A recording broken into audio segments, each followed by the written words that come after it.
Hi guys, welcome to Comfort Life channel. It's Irina and I am very happy to see you here. In fact, I am interested in knowing how you are guys actually doing. So if you can put that really valuable information in the description down below this video, I would appreciate it a lot. In this video, we are talking about the topic that is very essential for all times, especially now, is the immune system. And the reason I want to talk about that is because we sometimes don't even understand what makes a perfect immune system and how we need to actually take care of that instead of just buying a magic bottle saying it really helps with the immune system and all. We all like this easy and simple fix, but it's not really the way to go, the path to take with the immune system. So to begin this video, I would like just to read about what is immune system of the body, just the description. It is a complex network of cells, tissues, organs, and the substances they make that helps the body fight infections and other diseases. The immune system includes white blood cells and organs and tissues of the lymph system, such as thymus, spleen, tonsils, lymph nodes, lymph vessels, and bone marrow. This is all great, maybe a little complicated, but the immune system health and immune system itself is a little bit more complex. I would say we should never eliminate the mental health from the list of all things which make your immune system healthy. For that reason, we need not to forget that, again, immune system is not a quick fix. It's the adjustment of your life, of your lifestyle changes, and it is something we need to live by day, making small, probably improvements, but it is very important because you will need your immunity even more so when you get older. So I always try to prepare for things in the future. So I think preparing for a healthier elderly life, when you can really enjoy all the benefits and being mobile and being there, I think it is very important, but there is no other time to think about it than right now, guys. So what we need to think about, how can we make all those cells and tissues healthy? Well, the only possible way to make your cell happy and healthy is to nourish it. You can nourish it only with food, with a proper food. I wouldn't call it diet. It's supposed to be just your daily food intake, right? And I say that it is not as hard as it seems at first. And it's like a topic for 100 more videos about digestion. Because if your digestion is not functioning properly, no matter what supplements you're taking, no matter what great food you're eating, unfortunately, it would not, work on 100%. And digestion, the function of digestion is impaired, unfortunately, in so many of us. If you are interested, in fact, how you could support your digestion, I would gladly make a series of videos that might help you to make the changes that are not that complicated again, and you could really tackle them without excessive medication, if, of course, there is no serious underlying health problem. So making sure your digestion is working well, right? It is essential for the nutrient absorption. This way you're making your cells happy, right? Healthy. They could, put all the necessary material, building material to all the tissues in your body, everywhere in your body where it is needed. So I just want to say that these fruits you need to pay special attention to. Vitamin C rich foods. These are the foods that contain vitamin C. We all know it is a very important thing for us to be healthy, to help our immune system. Where can we find it? So peppers, oranges, orange juice, of course, contains vitamin C, but I would strongly recommend you to probably really take more of the whole fruits because it contains also the fiber, so important for digestion again. Strawberries, but this type of berries I would again recommend to eat during the season. All the berries, right? Seasonal berries are so different from the ones you could get in January, for example. Broccoli, pineapple, right? I love, because I am into herbs and stuff, I love rosehip tea. If you could, there is even rosehip powder, which you could also incorporate in your food. I say rosehip tea is an amazing idea to start your day with because a lot of us, right, started with coffee. But when we wake up in the morning, our body is naturally dehydrated. And coffee will make it even more so, right?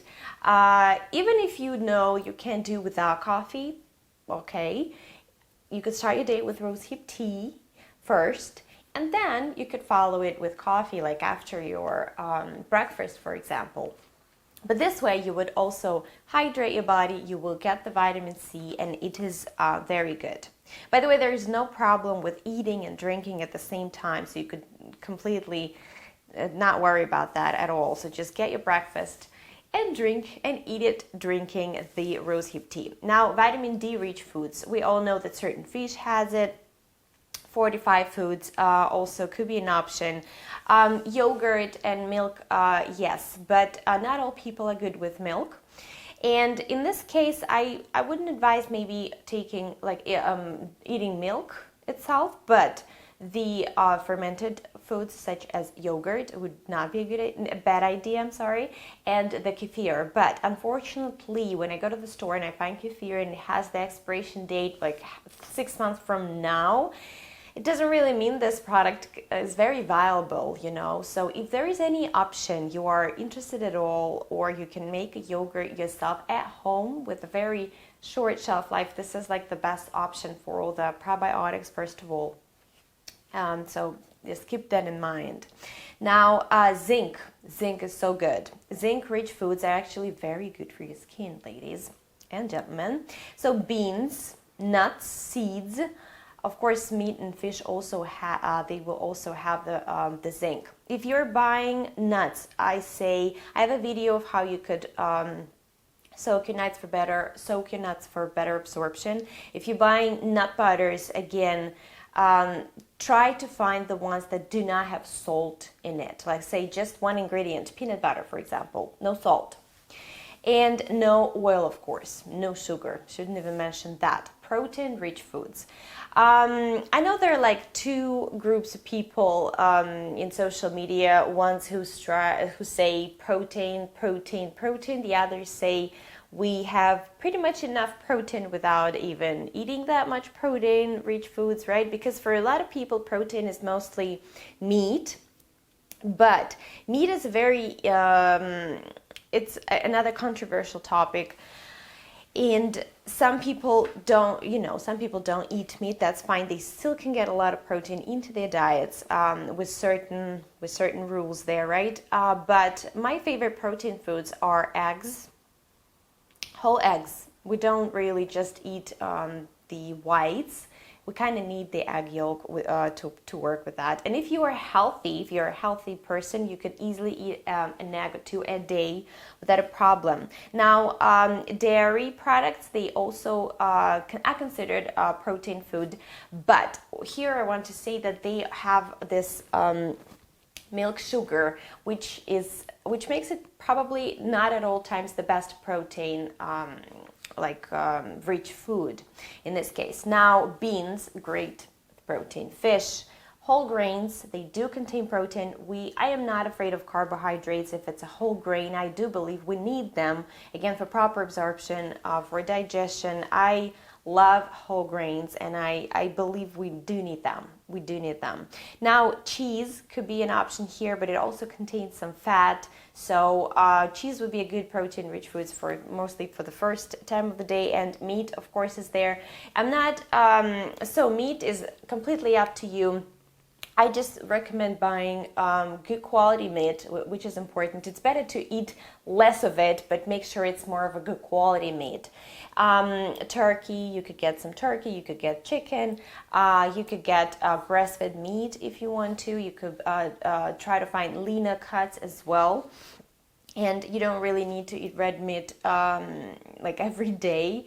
Definitely not. But even though the topic of meat is very controversial, I know a lot of cases where people with anemia,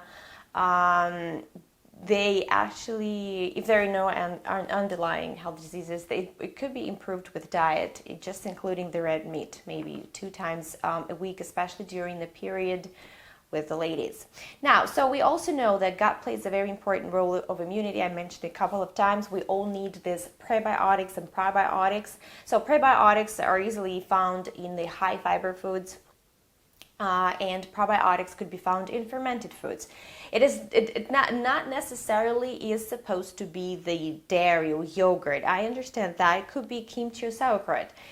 But kimchi and sauerkraut are very salty, and for people with high blood pressure, it's not ideal. So they need to incorporate it in very, very small amounts. But to be honest with you, you only need a very small amount of sauerkraut. Just a very, very small, tiny, tiny plate. So it's not supposed to be like a big ball of it. Also, you could ferment vegetables yourself at home, pickled beets, cucumbers, something like that. So there's really like a variety of recipes. So if you're into that.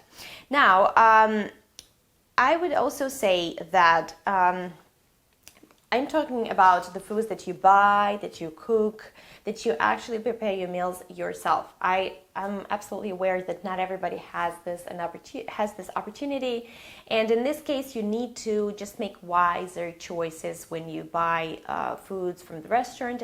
For example, I'm sure, mostly confident that any restaurant will cook something for you per your request. So it doesn't need to be, and you could also moderate the dressing. If it's in the meat, you could choose the grilled options instead of the fried ones, and so on and so forth. But that is important. This is for you to nourish your body. If you don't do that, your body can't work properly. Your lymphatic system, it needs a lot of water. You need to be hydrated so it could really work. Now, your lymphatic system, I have quite a few videos about lymphatic system on my channel. It needs the movement because it doesn't have the pump. So some lymphatic exercises and just being active exercises, endorphins, everything that comes with it, and physical stability like stamina, something that is good for your body, especially for the years to come, is you can easily be achieved with exercises. A lot of people think exercises is a lot of sweat in the gym, but I believe that easier and even simpler forms of exercise is something you could do just in the morning, some sit-ups, some push-ups, some stretching. This is pretty much already enough for a lot of people. Now, I say that, of course, I need to mention what's the worst for immune system. So too much caffeine, caffeinated drinks, all those drinks that pick you up, those energy shots. This is completely no. It's like running the horse until it's can't run anymore. It's not you functioning. It's all those things that are boosting you up. So it's completely artificial, not healthy, and will definitely have the drawbacks in the future. Now, alcohol, I've heard it saying somewhere, people who drink alcohol don't know about its side effects, and people who don't drink alcohol don't know about its benefits. So it's a thought right there. I think alcohol, well, depending on the alcohol, the moderation is very important. You do not indulge in too many too often, and you don't do it on an empty stomach. Very important. Besides, I say that, again, I've mentioned the water. It's a very simple rule. For every drink, you have a glass of water. So, if it's a shot of something strong, glass of water. If it's a glass of wine, glass of water. So this way you kind of balance it out. Now, too much sugar. It's pretty much the first thing that will suppress your immune system right away. And it's very important for kids as well, because kids these days, they eat too much sugar, way too much. Even if the juice is claimed to be 100% juice, no sugar added, it's still sweet from the fruits. It's there. And if you see something that doesn't have sugar but has fructose, it's even worse, because it is very, very hard for your liver. So it's still sweet, and whatever sweet comes in your mouth, besides even a toothpaste sometimes, your body still thinks it's a sweet something, right? So insulin levels will rise. Another thing I need to mention is that sleep. Sleep is very important. I am a person, I sometimes might have problems with sleep because of my mind. Sometimes if I have a problem with resting. I don't know how to rest sometimes when I need to. I keep going until I have to really make a full stop and recover, and then I kind of go again. It is a thing I'm trying to fight with. If you have any tips, please share. So sleep is the time when our body and our mind, they rest, they recover, they recuperate, they're getting ready for tomorrow, they really helping our body to work. Our body knows how to work. Trust me, you don't need to pump it up with supplements and things like that. You just need to help it out and not to sort of prevent it from working. That's what I would say, working properly. So the sleep is very important, and it's another topic for another video, of course. So the bottom line here is that there is no quick fix here. All I've said sounds easy, but sometimes you think, I don't know how to make it all work, how to put it inside my life, just make it be there. Pick just one thing. You've heard the video, you just probably liked one thing, something you really liked. That's it. Stick with it. Put it into your life, add it into your life, incorporate it there. Do it, start doing it today, tomorrow, better today, and wait until it becomes a habit. And then pick another one, and then maybe you wouldn't like something, that's okay, and you could, exchange. Just do your work.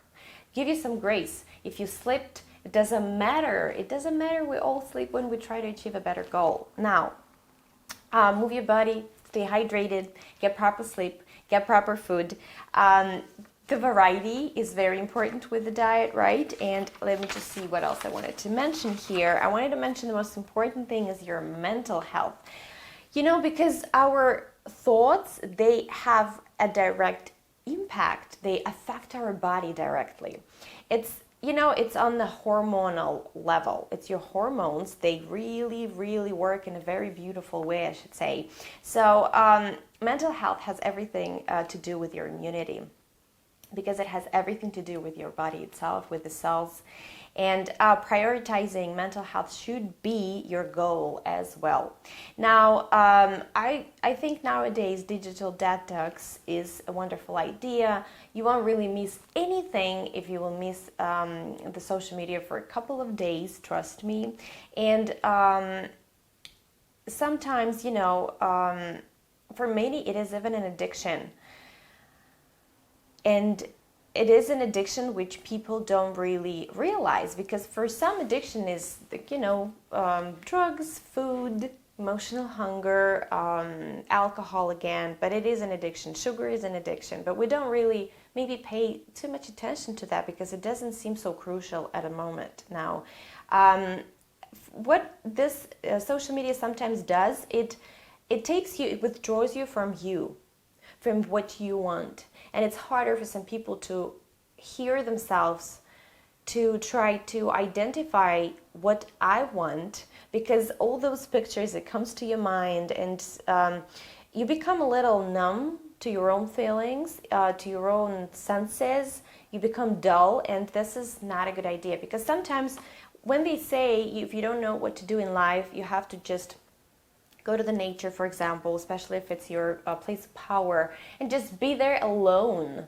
Only this way you could sort of a wake-up moment. You start hearing yourself, listening to yourself. And what we're doing right now, we take our phone and right before going to sleep, we stare at it and then go to sleep. Where is this moment of thinking about tomorrow? Where is this moment of gratitude for today? And in the morning when we wake up, what we're doing, we're grabbing our phone again. We're eating with the phone. We're watching Netflix while we eat. These are all modern ages, modern times things, and they're normal for a lot of people, but a lot of people struggle, and their life would be a lot better if they could moderate it. Now, so as always, guys, take baby steps, and remember that on your journey, less is more, and you need to love yourself, respect yourself, and respect your body. Because how could you nourish your body if you don't respect it? And all of us, and most of us, not all of us, obviously, we don't respect our bodies. We don't even like our bodies sometimes. So how can you be good to something if you don't like it? So that's another thought for you guys to think about. If you have any thoughts about this video, of everything I've just said, maybe I got carried away a little bit, but I've said everything I wanted to, and I would appreciate your feedback on that. your tips and suggestions. So if you have any questions, as always, please let me know. If there are any other video ideas that you have, please share. I'll do my best to help you there. And I have an email in the description down below this video, so if you want to write, it's also great. I'd be happy to hear from you. Wishing you all the best. You'll do it. Also, instead of, looking for something, sometimes people look for motivation. It never comes. Start building it. Start doing it. Don't look for motivation. Just begin. Action is the first step towards your goal. Thank you, guys. All the best. Bye.